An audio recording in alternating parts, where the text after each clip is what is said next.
Praise the lord అండి. నువ్వు ఒకప్పుడు ఎంత భక్తి చేసినా నీకు తెలిసి ఏదో ఒక పొరపాటు, తప్పు, పాపం దేవుడికి వ్యతిరేకంగా చేసి దేవుడు క్షమించేస్తాడులే అని భయపడట్లేదా? నువ్వు చేసిన తప్పు నీ ఫ్యామిలీ మీదకి వస్తుంది.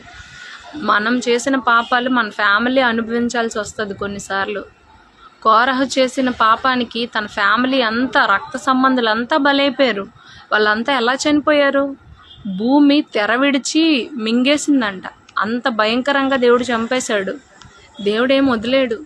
దావీదు ఎంత గొప్ప భక్తిపరుడు అయినా కూడా తను బత్షెబా విషయంలో పాపం చేసి ఊరియాని చంపేస్తే తన లైఫ్లో ఎన్ని పరాజయాలు చూశాడు. తన కుమార్తె విషయంలో దీన పరిస్థితి, తన కొడుకు అబ్షాలోం చనిపోయాడు, తనకు మొట్టమొదటి పుట్టిన చిన్న బిడ్డ మరణించాడు. దావీదు ఒకప్పుడు మంచోడు, గొర్రెలు కాసుకునేవాడు, ఇప్పుడు బాగున్నాడు కదా, నేను క్షమించేస్తాను, నాకు ఇష్టమైన వాడు అని అనుకున్నాడా?